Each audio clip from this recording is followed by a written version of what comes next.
Hey, fellow nerds, welcome back to I'm Not Famous, only on Project Nerd, and we're here in Colorado Springs at the Iron Lion. Sucking in? Is that what we're doing? We're sucking in? Okay. Well, I have to look tall or I'm not going to be on camera with this guy. To get back into the shot, we got to see that. So we're here with Rob, dressed as Negan. How you doing, Rob? Good. Good. And he's going to talk, we're going to talk cosplay, geek stuff, all the stuff we do. Yeah. I'm Not Famous, really, we never know where it's going to go. It's never know where it's going to go. Probably some Star Wars, because I got Star Wars ink here. He's got Star Wars ink all over his car. So, yeah. do you know what Star Wars is, Kerry? I do. Do you have that one? Okay. Yeah, perfect. It's got Picard in it, right? I'm leaving. Isn't that like the new trailer where like the new Star Trek Sean trailer, Connery comes which we can back talk about as that because I do Picard? like Trek as well. Yeah. Yeah. But no, like I'm interested. I'm a little intimidated because obviously the barbed wire is facing me. I'm a little like. Well, I already paid him under the table when you were in the restroom to Yeah. hit you with the bat. All right. Well, I'm just gonna get a little numb for a second with my coffee, and we'll keep going. But Rob, tell us a little bit about yourself. You know, we talked a little bit off camera. I want to capture it. How long have you been doing cosplay for? So I've been doing cosplay since January last year. Yeah, January last year. Just January So, last year. Year and a half, about, not too long. So you remember what was happening in January to make? Because you remember it specifically. I went, some people are like, maybe went 2000. to a con. I retired from the military like 2.5 years ago, and I worked as a contractor for a while, and I was traveling half the time, 50% of the time I was in Germany, gone doing space stuff. I'm a space guy, aerospace engineer. Then I decided I have a 4-year-old, and I became a single dad.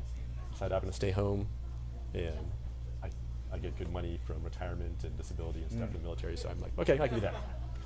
And So But how does that lead to I'm cosplay? home. Like, is it something for your son? Like, you seem like you kind of went from once Actually, you said like that kind of whole thing changed. art and then conventions led to cosplay. Okay. So Right, I 'cause you enjoy do art art. as well, yeah. I do art and I enjoyed it. I thought, be an artist I don't really have to make much of anything. I can just go have fun and do my art stuff and try to sell it, see what happens.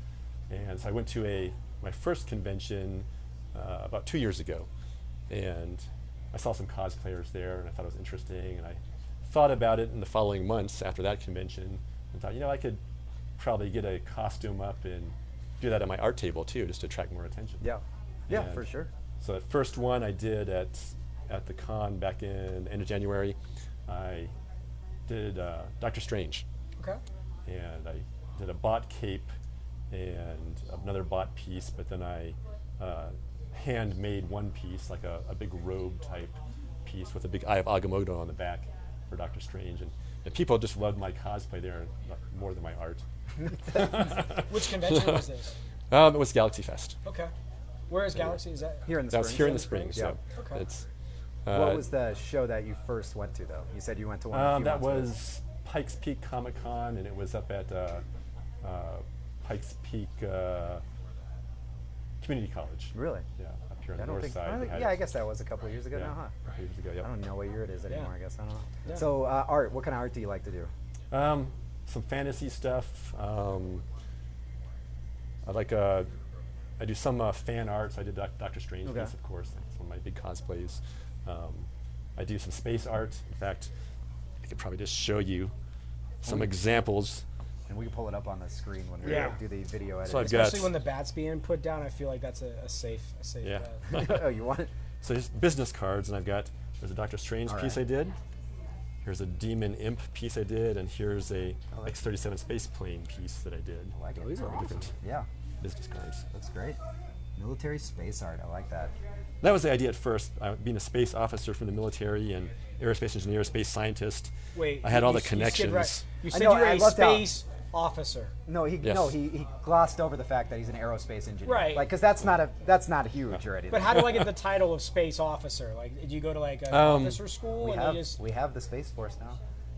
Well, sort of.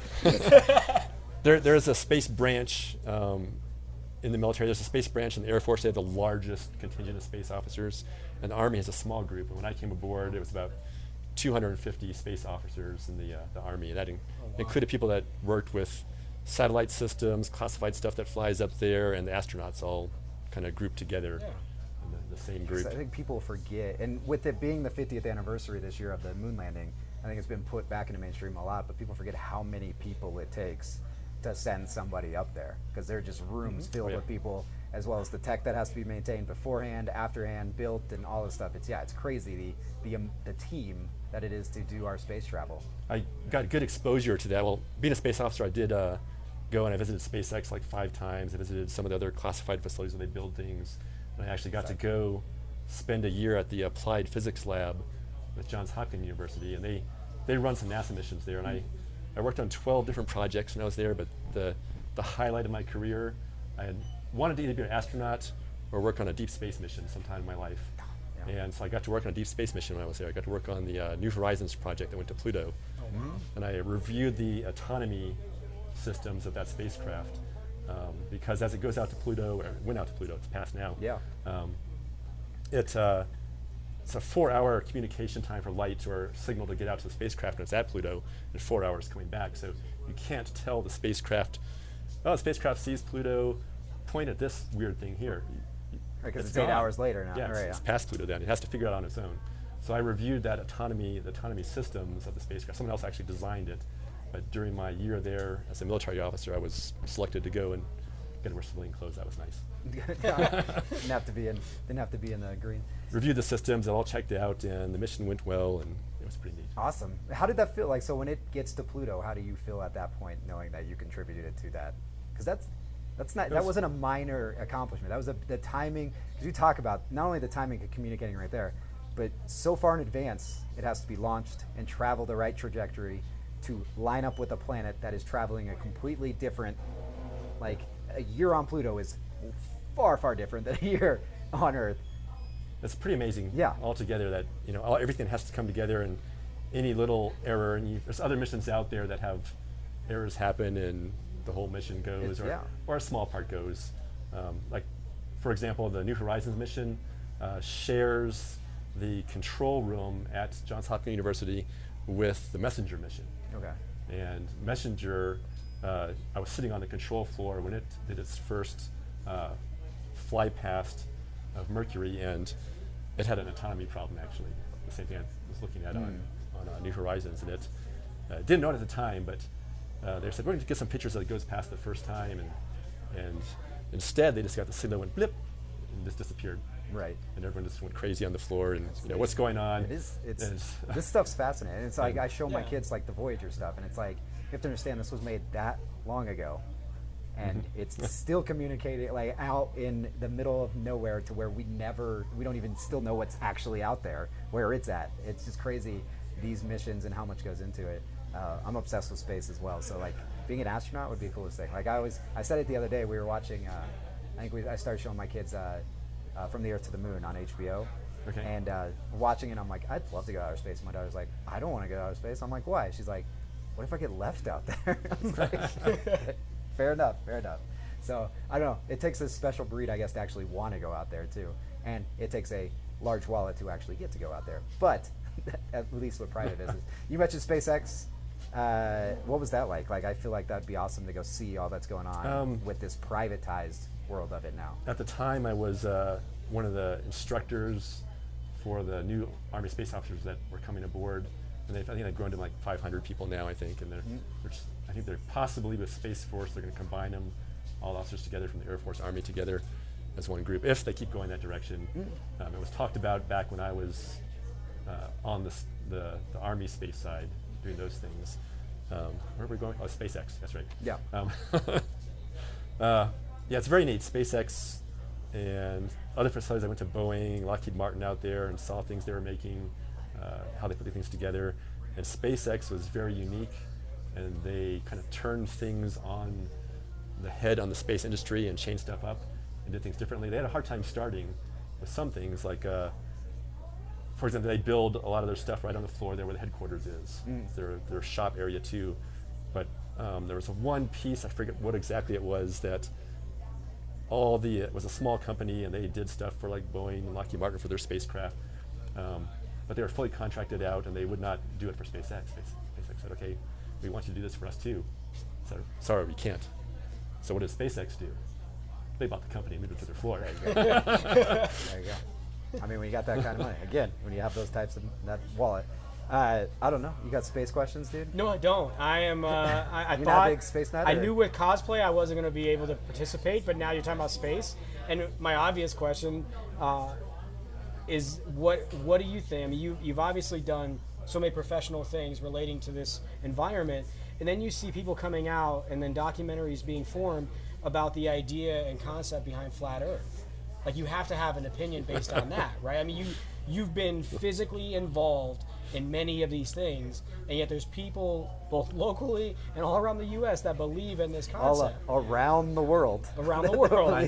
Like, you have have to have an opinion on that. I have a buddy that one of his relatives is a flat earther, apparently. And so every once in a while I'll send my buddy a little post on Facebook about something, just kind of poking fun at his relative. He just enjoys it too. So is it more like for you, you're like, you don't even participate in it because it's so obvious it's wrong kind of thing? It's one of those things that you, I mean, if someone believes that, you just can't argue with them. Right, that's true. I mean, that's the best way to put it. If they're already that far, you're not going to put any logic. I mean, you can, but it seems like there's no point, right? Is that kind of what you're saying? Like, if someone believes that, if they're that far gone, they believe that, then there's no way you're going to. That you know you're going to prove it, so you don't even bother where you're like, That was my one space question. It wasn't even space related, but I figured you had to at least have some sort of. Well, going back to cosplay then. Yeah. You mentioned, so your son's 4 now, or daughter. Or daughter. Okay, I'm sorry. 4. Yes. Okay. What was her reaction to some of the costumes you've made so far? She's got to be super excited about it, right? When she sees some, like she's seen some of the Marvel movies on TV at home, saw Doctor Strange. When she sees that, she just points and says, "Daddy, Daddy, it's you." You're like, that's right. Well, how do you pick your characters? I mean, you initially start with Doctor Strange, right? Yep. Obviously now with Negan from the Walking Dead. Do you pick it based on how well you kind of look like that particular character, or is there anything else involved? A little bit, and a little identification too. So I kind of identify with Doctor Strange on his kind of a technical side, and seems a little geeky in ways too, being a so you technical feel like your surgeon and personality everything. kind of matches some of that character's personality? Yep. A little bit. And Okay. the later Doctor Strange versus the asshole beginning Doctor Strange. Well, because I was going to say, like, now you say that, and now you're Negan. I'm a little bit worried. How you say you portray a little bit of your. Yeah. Now you're. Well, really I enjoy the the Negan character, and I really enjoy how well he does that character. Okay. And the persona that's put in there. Oh, the Jeffrey Dean Morgan. Yeah, Jeffrey Dean Morgan, how he does. So But I like he's had so villains many too. iconic I probably like characters. villains maybe even more than the good guys in Right. a lot of cases. Just A lot if of they're good times they characters. put more into the villains. Well, Because- they have to be believable, right? So Right. you have to develop that character. And nowadays we're trying to make them more understandable and relatable. So I feel like you get There's lot always more a about the backstory. villains. Right. You always get a backstory and you somewhat connect with a villain, right? I mean, you can see like, all right, they're not 100% bad. We're so used to the era where they were always bad because they were always going to be Joker evil. was just the Joker because Yeah, he was because Joker. they're evil. Yeah. And now with the new Joker, we just saw the trailer. What's the backstory behind the evilness, or where did it come Right. from? And I think it's always like interesting to see, that aspect of it. I love Jeffrey Dean Morgan in a lot of other roles. Oh, yeah. So if you could cosplay in the P.S. I Love You character, Jeffrey Dean Morgan, or Losers. the Losers. All losers. Easy. I think you've got a whole weekend cosplay event that you Jeffrey can just Dean go Morgan. Jeffrey Dean Morgan. The Next whole event you go to that he's a guest, you can Yeah. do all the. the progressions of What his does the film P.S. I career. Love You Jeffrey Dean Morgan look like? What's the costume for that? He's just himself. He's an That's Irish just dude. himself. You can put on a guitar. He plays the guitar, I think, Okay. if I remember. But I can the- almost I think so. I have like one finger that matches Doctor Strange is my pinky here, kind of messed up. So that's one identification. How did you mess up your pinky? Was that a space-related injury? Oh yeah, It's Is classified. Do you get workers' comp for a space injury? parachuting out of the space shuttle. No, it was actually it was the military though. But it was doing sports, playing like tag football and diving for the ball, and then pinky hits the ground. Everybody gets hurt. Bends back Everybody here. gets hurt doing these things, and what that means is it's classified. Yeah. Folks. Somebody rushed Area 51 while he was over there, and he stiff armed some dude. Stuck him in the eye. Pinky. That was it. He pushed him through the fence. I was there. 51 was popular there. All right, real quick. So we'll be past Colorado Springs Comic Con by the time this airs. But when you go set up now, I know you're a cosplay guest there, right? Yes. Are you bringing your art out and everything as well, or do you I'll just? probably bring a little bit of art out. But you as just well. focus more on the costumes now when you Yes. are a cosplay guest. I have a couple I have a big skull that I did, which is actually hanging in a coffee shop here in the Springs. Like a 3D skull or like It's an actual Watusi skull from Africa. It's like 4 foot by 4 foot, but I used automotive paints and crystals and hammered copper bands that I made around the horns. And where's that at? It's at the Java Punk Cafe. It's like off of Colorado Springs. We get a lot of, I mean, obviously a lot of Powers local people because we see them at cons and stuff that are listening, so you can check that out here in the Springs. I'm getting signals that we're getting low on time, so where can people find you online to check out more of what you're doing? You can look at Instagram, Robrecht Art, ROBRECHT Art, all one word for Instagram, and then Robrecht, again, if you just search that, you probably find me, but then last name Berg. Perfect. And we'll put all those links obviously on the post. Yeah. So if you're catching this on the podcast stream on Apple Podcasts now, or Google Play, head on over to projectnerd.com. We'll have all the links as well as the video ready for you. Are you you're gonna tell them where to subscribe and to follow our stuff? For those that are watching us on this YouTube, is the subscribe. somehow Kerry believes that it's in the screen, not below the video. So, but you know where you can find those buttons anyways on that. Well, Rob, it was awesome. Great. Educational. Probably could talk for hours about space. Yeah. But we're going to cut out for another episode from the Iron Lion in Colorado Springs. This is I'm Not Famous on Project Nerd. Nice. There you go. Awesome. We didn't even get to the